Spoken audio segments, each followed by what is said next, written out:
Here in our senior world champions match. Cannot wait to see how this is going to be going down. The leads, we're going to see Miraidon up the bat. Farigiraf's going to be the partner opposite. Calyrex, Urshifu, the crowd making the noise. Let's get to it. Yeah, it's a really aggressive start here from Luke, going with that Miraidon straight out of the gate. It's going to pressure both that Calyrex with this electric terrain being set up, and more importantly, that Urshifu on Ray's side. But the Urshifu on Ray's side, not really immediately pressured, because it is going to be able to get an attack off. It does have that focus sash. As it's held out, I'm going to be able to take one attack and maybe get some really pivotal damage onto something like that Farigiraf. You can't say the same for the Calyrex, though. That has the Astral Barrage, but the Farigiraf on Luke's side going to be immune to that. Not really going to be really threatened by that Psychic either. So is it in a position where it can get a nasty plot off? It is pretty risky. Can you take an attack from this Miraidon?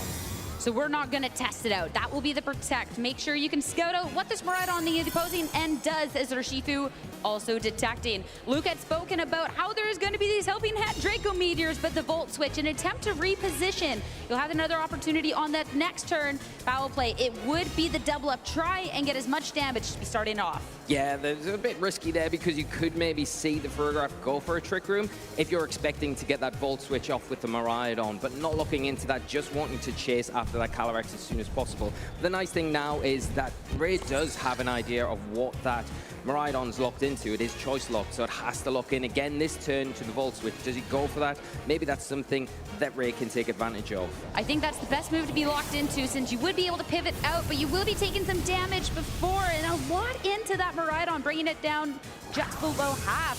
Volt Switch, a lot back into the Urshifu into response. It does have the focus sash, so it will be holding off and will have an opportunity to attack into either this Farigiraf or whatever is Luke's going to be bringing in. It'll be interesting to see what the adjustment is to bring in from Luke's side of the field now that both targets on Ray's side have attacked, and it is that Grimmsnarl.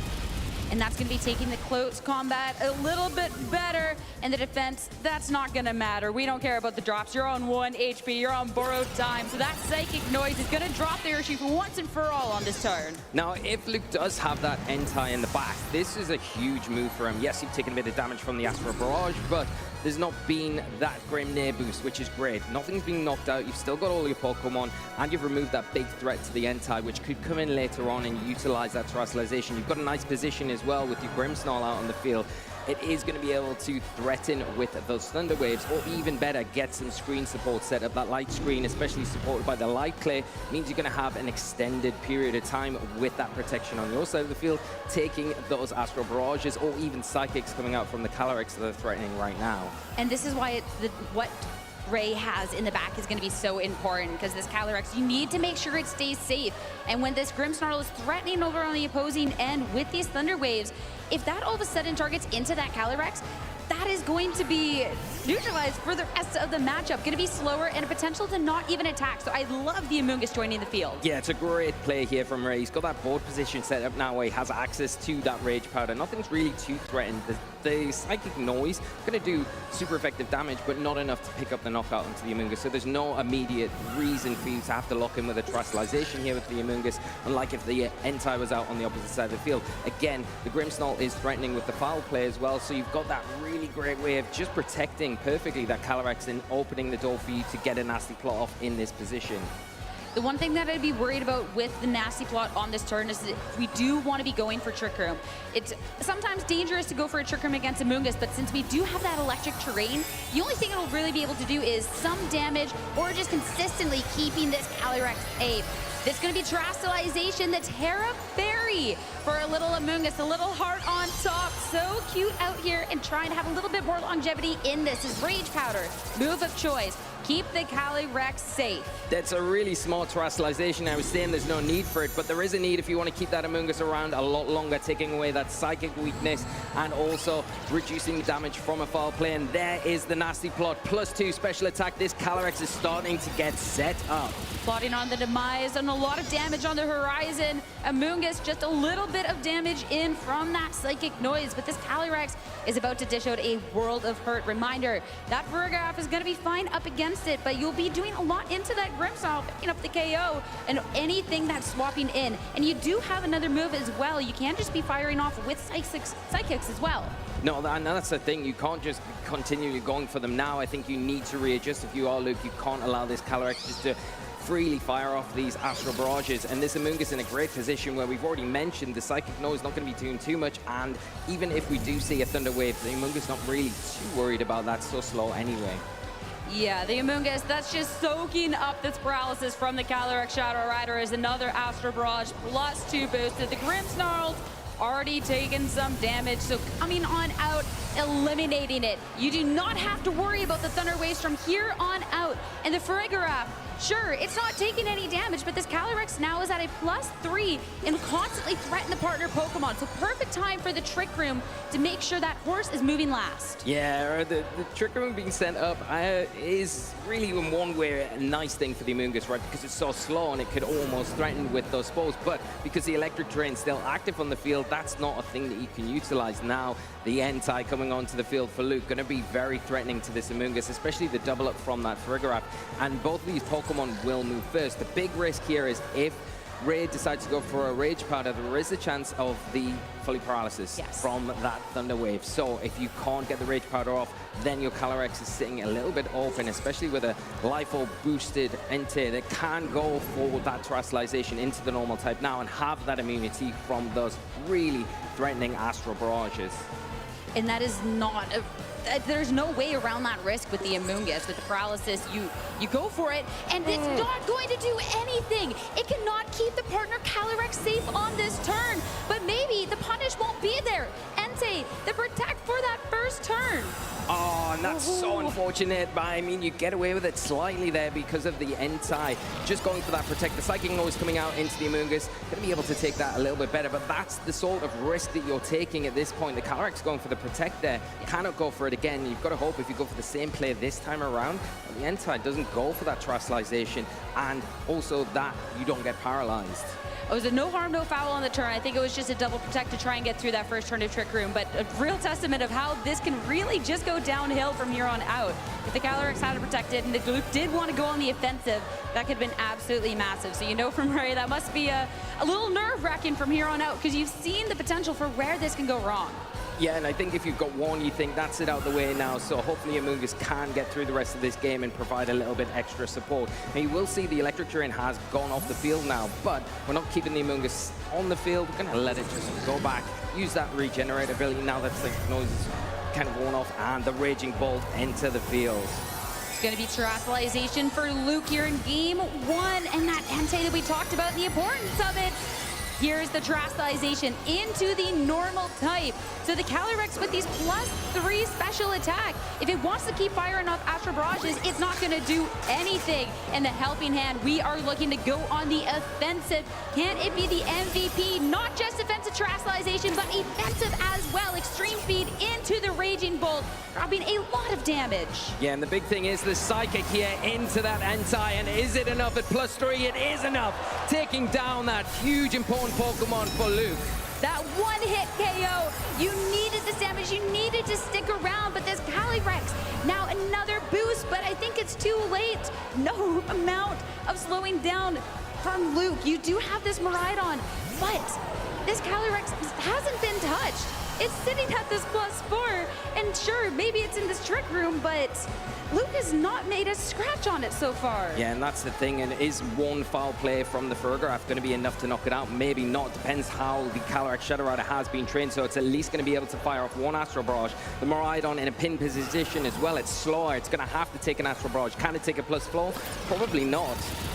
The Psychic Noise into the Raging Bolt, not even going for it if it was trained wrong. But I think at the World Championships, the Calyrex will be all the right stats. Dragon Balls into the Miraidon, super effective, super critical hit. It will drop, and now the Farigiraf, last Pokemon standing, and it's not going to be able to get it done.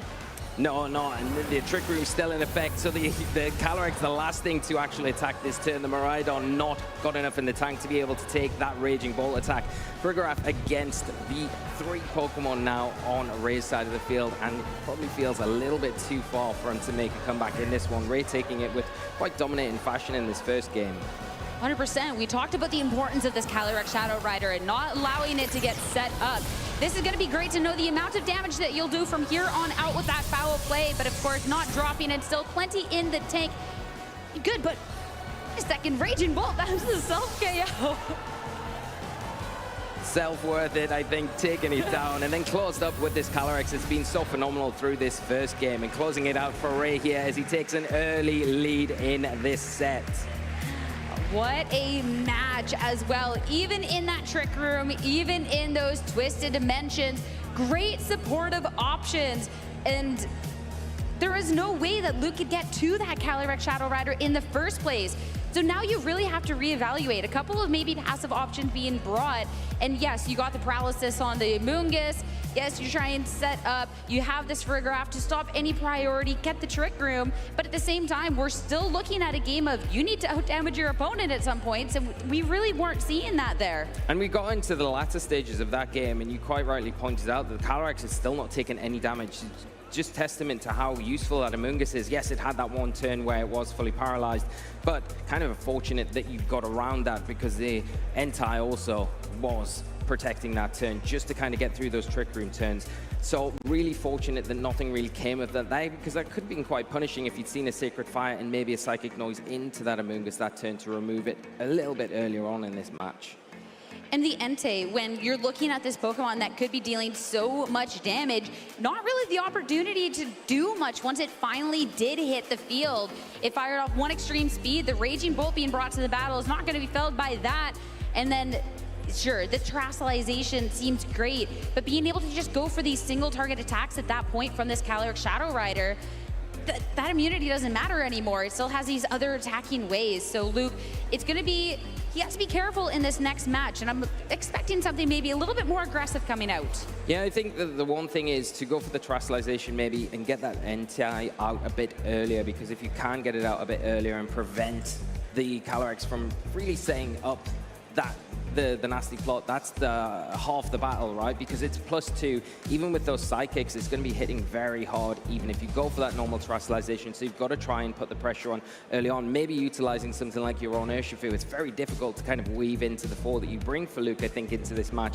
But it would be very useful, especially if you do see maybe that Calyrex go for the nasty plot, and you need that additional bit of damage to kind of hit it to knock it out, because you've got that security of the Focus Sash here, which can be quite useful in those situations. Outside of that, you've got to make sure that you have that electric terrain up throughout. If the Amoonguss is going to be something that Ray's really concentrating on, leaning on to help support that Calyrex. And the big thing is here, do we see maybe a little bit of a change up from our trainers? Do we maybe see the Rillaboom come out this time around from Ray's side of the field? Because that would be the thing that allows that Amoonguss a little bit more freedom to pressure things on the other side of the field and not be the only thing that can just say, I'm just going to redirect and maybe protect here and there. It would also push off that Trick Room mode. So I think that Ray did a fantastic job of going through that Trick Room mode. I mean, you're taking the KOs and you won the game in, but that extra security could be that difference between world champion or not.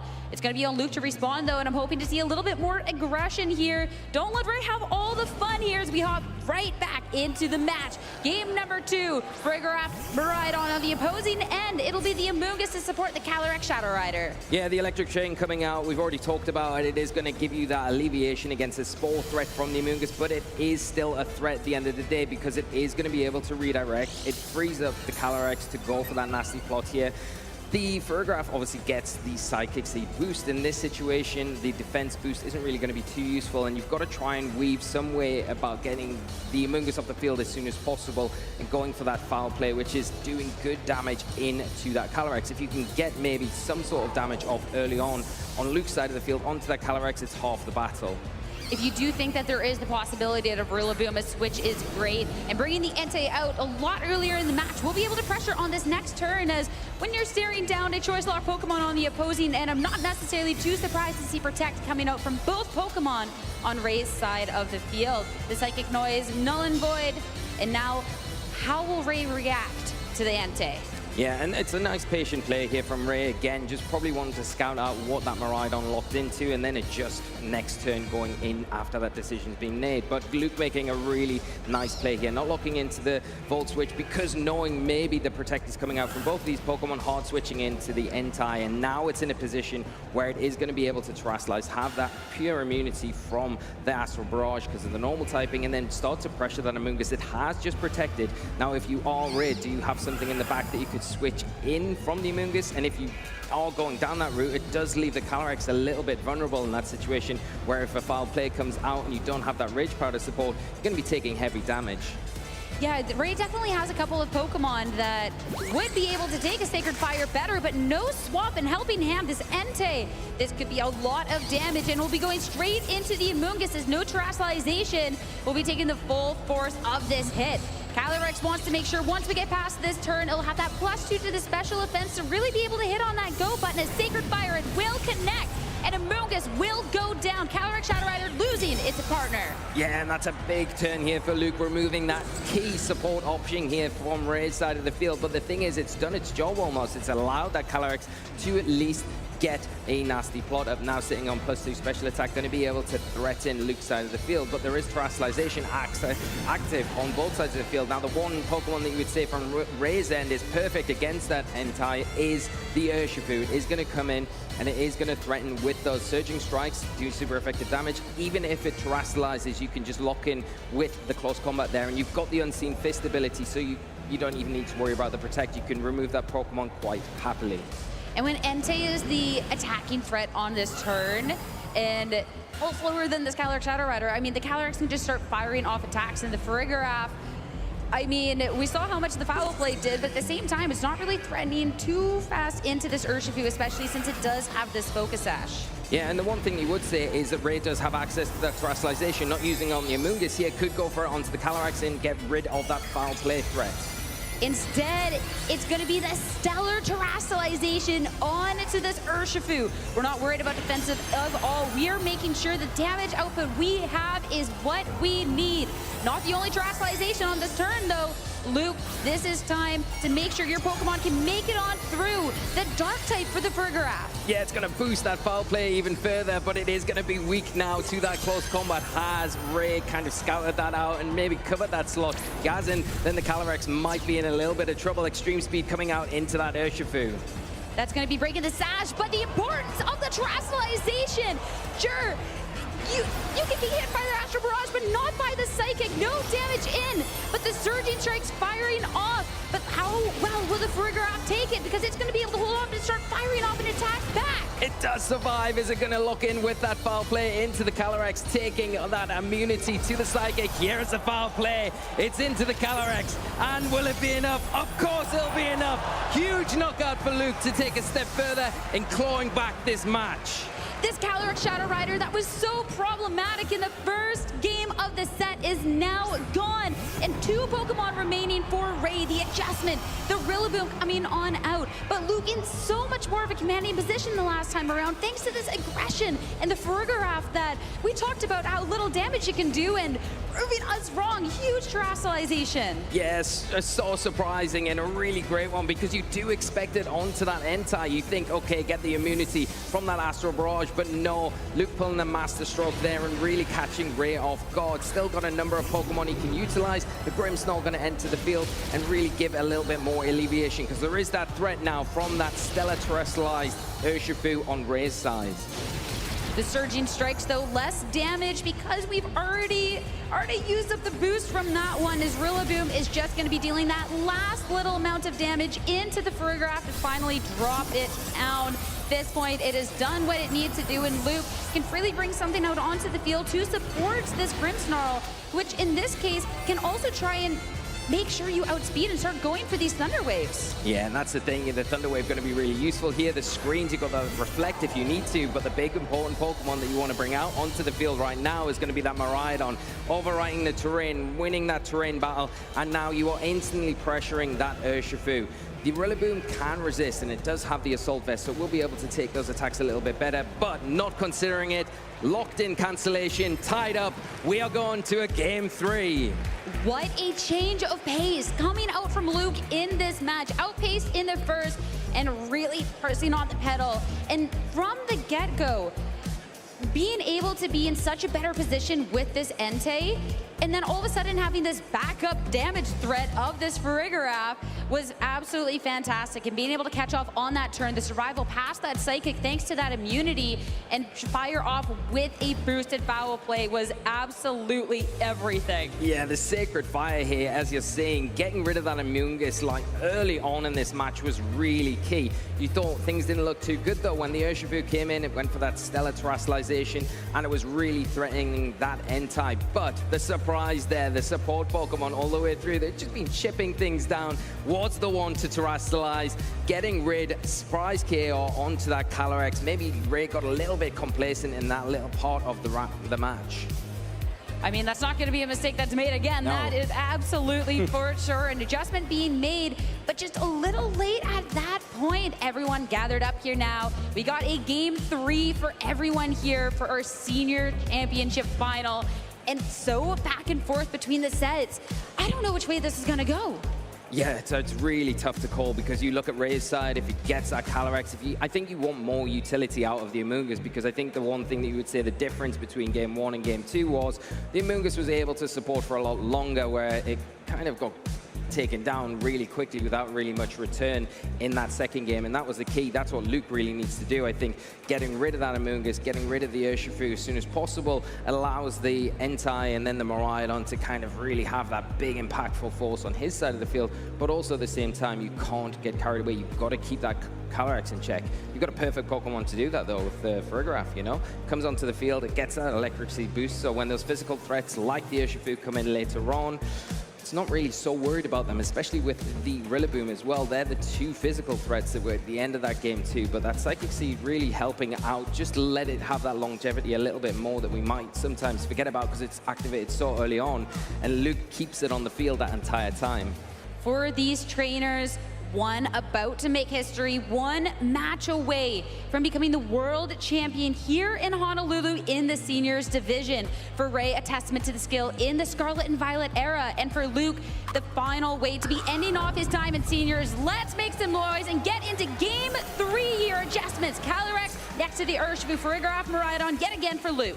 Yeah, nice adjustment here. Again, going from that Amoonguss into the Urshifu here. You've got that immediate damage. If you are the Calyrex, if you are the Urshifu on Ray's side of the field, you maybe protect that Calyrex here, maybe protect the Urshifu here, scout out what the Miraidon's going to do again, or do you try and play into that, maybe expecting Luke to expect that from your side of the field, switch that Miraidon out, maybe go after that Farigiraf because of how threatening it was in that second game. Remove that from the field, you remove the Armor Tail, you kind of free up some of your more options where you've got access to those priority attacks as well. You don't need to worry about the Trick Room either, so your Calyrex can breathe a little sigh of release when that Pokemon has gone down.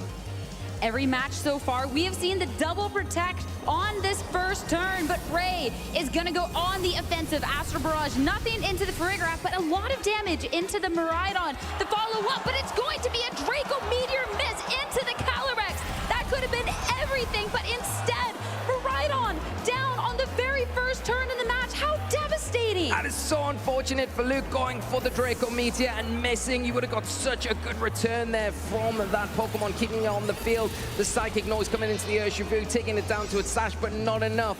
Ray taking a huge advantage because of that miss and because he's been brave and not protecting that first turn, going for pure damage. The bounce back you have to have from that.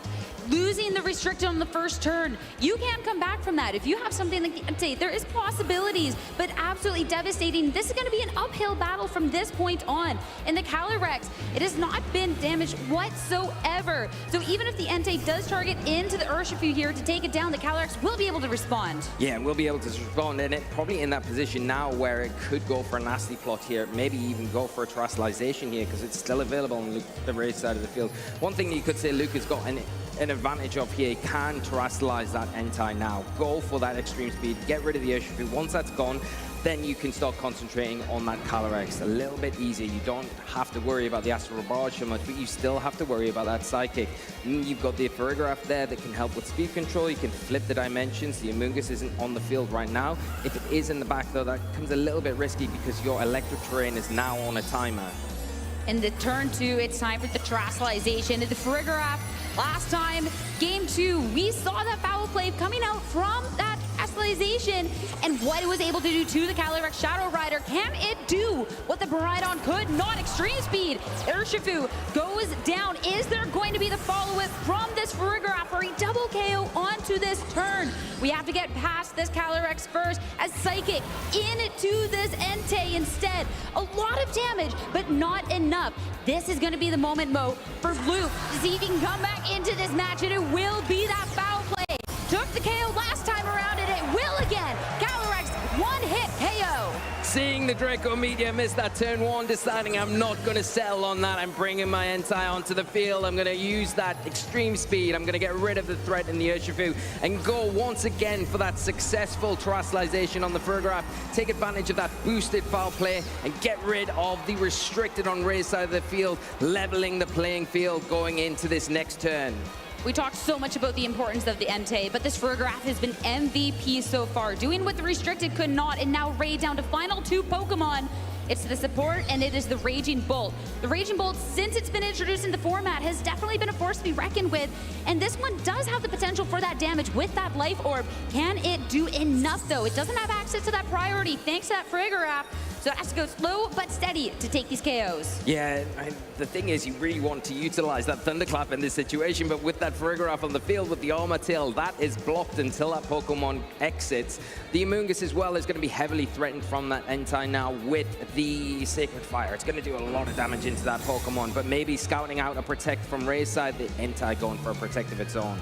Amoonguss as well, not wanting to take attack from this potential Entei. So it's going to be the other two to act on this turn as Raging Bolt targets into the Farigiraf. It's going to be hanging on this turn, though. Not going to be full, but Psychic Noise targeted into Protected Mushroom instead. Yeah, and that's a really nice play there. Getting some damage onto the Farigiraf as soon as possible, prioritizing getting rid of that Pokemon is really what you want to do. We talked about the importance of that Armor Tail. It is going to be something you have to remove as soon as possible to kind of free up the ability to use that Thunderclap. Some of those priority attacks that are going to be so useful in closing this game out. Maybe you have to sacrifice the Amoonguss here and go for that Rage Powder to try and draw in some of those big threatening attacks from Entei on Luke's side of the field. Notable, there is still terrestrialization for Ray, so when the moment counts the most, we're going to be able to see the Sparkles come out onto the match, not for offensive on that Raging Bolt, though. Instead, wanting to make sure that this Amoonguss can stick around as long as possible into that Fairy type. Trying to make sure if a Sacred Fire comes out, it's going to be helping out, but helping hand. Can we get the damage here? Rage Powder, the Amoonguss is... You got the damage with the Raging Bolt. You need to keep this Pokemon safe. But is this going to be enough? You drop the weakness, and you're going to take this hit. But you take the burn. It's a burn. It does survive, though. That's all Ray needs to do for this one turn, because maybe that is enough to remove the Entei from the field, and the Thunder will come out, a Thunderbolt enough to take that down, not into the Farigiraf, so that gets to stick around for a little bit longer. All right, we got these two Pokemon, the Burnt Little Mushroom, on a little bit of borrowed time as we get into the ending of this game number 1. Luke, this will be the Grimmsnarl, once well trained, as it's down to his final 2 as well on this full health. Yeah, the Amoonguss now in a good position to just go for another one of those Rage Powders. Can the Raging Bolt get rid of this Farigiraf on Luke's side of the field? And then it becomes pretty much a one-on-one situation. You've got the more offensive power on Ray's side. So it's all for Luke to do here. Rage Powder coming out as a light screen is set up. Trying to make sure that you can out-damage your opponent, not take too much as Thunderbolt into the Farigiraf, more than enough to bring Luke down to final Pokemon. And with the Sportive one, and the only move of choice being this foul play, does Luke have enough to close this out? It's going to be very, very difficult. You'd say with the burn on the Amoonguss is really impactful here. But the big thing is the electric terrain has now disappeared. So that Grimmsnarl going to be susceptible to those spores. If the Amoonguss can get one of those off, maybe you take a chance to just protect the Raging Bolt one turn. Scout out that the foul play is going into that slot. Utilize the Amoonguss, go for the spore, but we're not going to have it.